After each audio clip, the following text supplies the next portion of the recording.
ചോദ്യം നമ്പർ 1 ഇതാണ്. In the figure P Q equal to P R, angle Q equal to 30 degree. ചിത്രം കാണുന്നുണ്ടല്ലോ നിങ്ങൾ. ആംഗിൾ ക്യു 30 എന്ന് കൊടുത്തിട്ടുണ്ട്. Option A, question number A എന്ന് പറയുന്നത് find angle R and find angle P ആണ് ചോദ്യം. നോക്കാം. ചിത്രത്തിൽ പി ക്യുവും പി ആറും ഈക്വൽ ലെങ്ത് ആണെന്ന് പറഞ്ഞിട്ടുണ്ട്. ദെൻ ആംഗിൾ ക്യു 30 ഡിഗ്രി ആണ് എന്ന് പറഞ്ഞിട്ടുണ്ട്. അപ്പോൾ ഇതൊരു ഐസോസിലസ് ട്രയാങ്കിളാണ്. എന്താണ് ഐസോസിലസ് ട്രയാങ്കിൾ? സമപാർശ്വ ത്രികോണം. സമപാർശ്വ ത്രികോണത്തിൻ്റെ സമാന കോണുകൾ തുല്യമായിരിക്കും. കറസ്പോണ്ടിങ് ആംഗിൾസ് ഈക്വൽ ആയിരിക്കും. അപ്പോൾ ഇത് 30 ആണെങ്കിൽ ഇതും 30 ആയിരിക്കും. അപ്പോൾ നമുക്ക് ഫസ്റ്റ് ഓപ്ഷൻ എന്താണ്? ആംഗിൾ ആർ ഈക്വൽ ടു എന്തെന്നായിരുന്നു? ആംഗിൾ ആർ ഈക്വൽ ടു എന്താണ്? 30 ഡിഗ്രി. അടുത്ത ഓപ്ഷൻ ബിയിൽ ആംഗിൾ പി ആണ് ചോദിച്ചിരിക്കുന്നത്.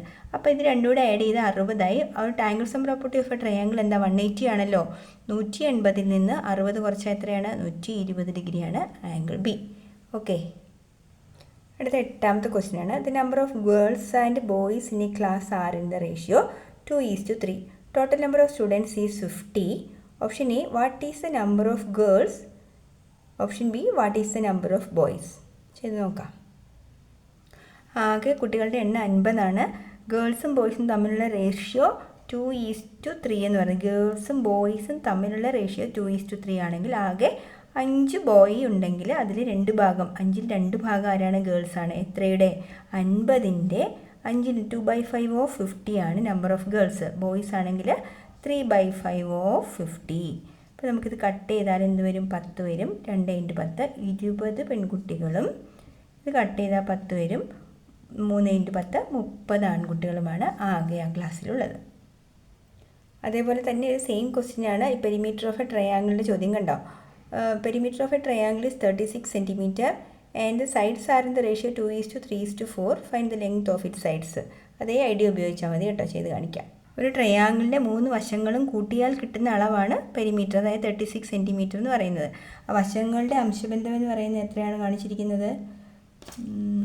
2:3:4. 2:3:4 ആണ്. അപ്പോൾ ഇവിടെ യഥാർത്ഥത്തിൽ ഇവിടുത്തെ അളവ് എത്ര, ഇവിടുത്തെ അളവ് എത്ര, ഇവിടുത്തെ അളവ് എത്ര? ഏതോ നമ്പർ ഇൻറ്റു 2 ചെയ്യുന്നത്, ഏതോ നമ്പർ ഇൻറ്റു 3, ഏതോ നമ്പർ ഇൻറ്റു 4 ചെയ്യുന്നത് അതായിരിക്കും യഥാർത്ഥ നീളം. അതെല്ലാം കൂടി കൂട്ടിയാൽ നമുക്ക് 36 കിട്ടും. അപ്പം എന്താ ഫസ്റ്റ് സൈഡ് നോക്കാമേ. ഫസ്റ്റ് സൈഡ് എന്ന് പറയുന്നത് എന്താ? എല്ലാം കൂടി നമ്മൾ ഫസ്റ്റ് ഓഫ് ഓൾ എന്ത് ചെയ്യണം? ആഡ് ചെയ്യണം.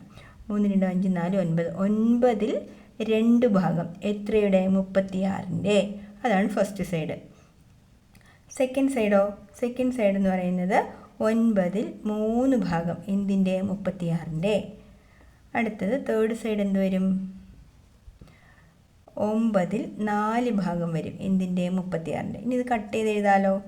കട്ട് ചെയ്താൽ 9 4 36. 4 2s are 8 centimetre. 4 3s are 12 centimetre. 4 4s are 16 centimetre. നോക്കിക്കേ, ഇതെല്ലാം കൂടെ കൂട്ടി 6 × 8 8 16 36 വരികയും ചെയ്യും. ക്ലിയർ ആയില്ലേ? അടുത്തത് 12ാമത്തെ ചോദ്യവും 13ാമത്തെ ചോദ്യം നമുക്ക് ഒന്നിച്ച് ചെയ്യാം. Fill in the blanks. x - y the whole square equal to dash. 100 square minus 98 square equal to dash into 2. x + 1 whole square minus 1 square equal to x + 2 into dash. Then 13ാമത്തെ അതേപോലെ തന്നെ ഞാനത് ഫുള്ളൊന്ന് എഴുതിയിട്ട് ചെയ്യാം കേട്ടോ.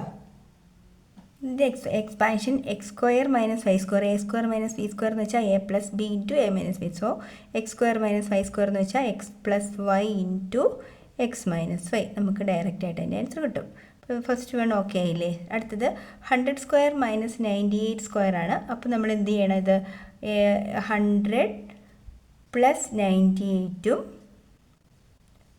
അടുത്തത് 100 - 98ഉം. അപ്പോൾ 100 - 98ലെ 2 ആണ് ഇവിടെ കിടക്കുന്നത്. അപ്പോൾ ഇവിടെ എന്ത് വരണം? 198 വരും. ഓക്കെ. 100 രണ്ടും കൂടെ ആഡ് ചെയ്യുമ്പോൾ 198. അപ്പോൾ ഇവിടെ വരേണ്ടത് 198. ഓക്കെ. അടുത്തത് x + 1 whole square minus 1 square. അപ്പോൾ നമ്മൾ യഥാർത്ഥത്തിൽ അത് എഴുതേണ്ടത് a + b × a - b. That is x + 1 + 1 × x + 1 - 1. അപ്പോൾ x + 1 + 1 ആണ് x + 2 എന്ന് ഇവിടെ വന്നത്. ഇവിടെ എന്ത് വരണം? +1ഉം -1ഉം ക്യാൻസലായി ജസ്റ്റ് x എന്ന് വരും. സോ ഇവിടെ ആൻസർ ഈസ് x. ക്ലിയർ അല്ലേ? അടുത്തത് ചോദ്യം നമ്പർ 18 ആണ്. The score obtained by some children in a mathematics quiz competition are tabled below. Mathematics quiz കോമ്പറ്റീഷന് 0 മുതൽ 5 വരെ മാർക്ക് നേടിയ എത്ര കുട്ടികളുണ്ട്? 2 കുട്ടികൾ. 5 മുതൽ 10 വരെ മാർക്ക് നേടിയ 6 കുട്ടികൾ. 10 മുതൽ 15 വരെ നേടിയത് 11. 15 മുതൽ 20 വരെ മാർക്ക് നേടിയ 5 കുട്ടികളുണ്ട്. 20 മുതൽ 25 വരെ മാർക്ക് മേടിച്ച ഒരു കുട്ടിയേ ഉള്ളൂ. അപ്പോൾ ഇതിൽ നമുക്കൊരു കാര്യം മനസ്സിലായി. ഫസ്റ്റ് പ്ലേസിൽ എത്തിയിരിക്കുന്ന ആരാണ്? 20-നും 25-നും ഇടയിൽ മാർക്ക് കിട്ടിയ ഒറ്റ കുട്ടിയുള്ളൂ അല്ലേ? ദെൻ ഇവിടെ ക്വസ്റ്റ്യൻ നമ്പർ ഓപ്ഷൻ എ എന്താണ്? What is the total number of children participate in the quiz competition? ആകെ ഈ ക്വിസ് കോമ്പറ്റീഷനിൽ എത്ര കുട്ടികൾ പങ്കെടുത്തു? അപ്പോൾ നമ്പർ ഓഫ് ചിൽഡ്രൻ നമ്മൾ ഈ സ്കോർ കിട്ടിയവരെ കൂട്ടി നോക്കിയാൽ പോരെ? 6 2 8, 11 8 19 20 25. ആകെ ഓപ്ഷൻ എയുടെ ആൻസർ എന്ത് നമുക്ക് എഴുതാം? 25 എന്ന് എഴുതാം. Then option B, which class does the score of the first placed child belong? ഏത് ക്ലാസ്സിലാണ് ഒന്നാം സ്ഥാനം കിട്ടിയ കുട്ടി ഏത് ക്ലാസ്സിലാണ് നിൽക്കുന്നതെന്ന് ചോദിച്ചാൽ 20 to 25, 20 to 25 മാർക്കിനിടയിൽ വന്ന കുട്ടിയാണ് ഫസ്റ്റ് പ്ലേസിൽ വന്നത്. അപ്പോൾ നമുക്ക് എങ്ങനെയാണ് ക്ലാസ്സിൻ്റെ അവിടെ എന്ത് എഴുതാം? 20 to 25 എന്ന് എഴുതാം. Then option C, what is the number of children who scored more than 10? 10 കൂടുതൽ കിട്ടിയത് എവിടെയാണ്? 5 മുതൽ 10 വരെ കിട്ടിയത് 6ആണ്. 10 മുകളിലേക്ക് 10 മുതൽ 15 വരെ വാങ്ങിയവർ 11, 15 to 20 വാങ്ങിയ 5, 20 to 25 വാങ്ങിയ 1. അപ്പോൾ 11 5 16 1 17. ഓപ്ഷൻ സി ആണ് കറക്റ്റ് ആൻസർ. ക്ലിയർ അല്ലേ? 22ാമത്തെ ക്വസ്റ്റ്യൻ ചെയ്യാം. A person deposited 20,000 rupees in a bank which pay 10% interest compounded annually. How much would he get back after 2 years? Compounded annually നമ്മൾ കണ്ടുപിടിക്കാനുള്ള equation amount equal to P into 1 plus R by 100 whole raised to N ആണ്. അപ്പോൾ P എന്ന് പറഞ്ഞാൽ നമ്മൾ deposit ചെയ്ത amount 20,000 rupees. അപ്പോൾ 20,000 into 1 plus R എന്ന് വെച്ചാൽ 10/100 ഓൾ റേസ് ടു എൻ എന്ന് വെച്ചാൽ 2 വർഷമാണ് കേട്ടോ. 2 വർഷത്തേക്കാണ് ഡെപ്പോസിറ്റ് ചെയ്ത് ഓൾ റേസ് ടു 2. അപ്പോൾ ഇതെങ്ങനെയാണ് കാൽക്കുലേറ്റ് ചെയ്യുക? 20,000 ഇൻറ്റു കട്ട് ചെയ്യുമ്പോൾ 10 ഇൻറ്റു 11/10 ഇൻറ്റു അതിൻ്റെ സ്ക്വയർ എടുക്കുമ്പോൾ 2 പ്രാവശ്യം എഴുതണം കേട്ടോ. ദാറ്റ് ഈസ് 20,000 ഇൻറ്റു 11/10 ഇൻറ്റു 11/10 വരും. അപ്പോൾ ആൻസർ നമ്മൾ സീറോസ് കട്ട് ചെയ്തു, സീറോയും കട്ട് ചെയ്തു. So 200 into 121. അപ്പോൾ ഇതെങ്ങനെ മൾട്ടിപ്ലൈ ചെയ്യുക? 121 ഇൻറ്റു 2 ചെയ്താൽ മതി. അപ്പോൾ 24200. 24,200 രൂപ 2 വർഷത്തിന് ശേഷം അയാൾക്ക് പലിശ ഉൾപ്പെടെ അയാൾക്ക് തിരിച്ചു കിട്ടും. ഇവിടെ what is the answer of this എന്ന് ചോദിച്ചാൽ എന്ത് ചെയ്യണം?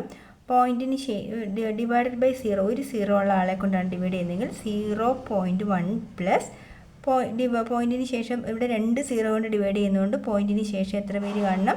2 പേരുണ്ടായിരിക്കണം. ഇവിടെ 3 0 കൊണ്ട് ഡിവൈഡ് ചെയ്യുന്നതുകൊണ്ട് പോയിൻറ്റിന് ശേഷം 3 പേരുണ്ടായിരിക്കണം. അപ്പോൾ 3 പേരില്ല എങ്കിൽ 5ന് മുമ്പിലേക്ക് 2 0 കൂടി ഇട്ടത് ഫില്ല് ചെയ്യുക. സോ ദെൻ ആഡ് ചെയ്യുന്നത് എങ്ങനെയാണ്?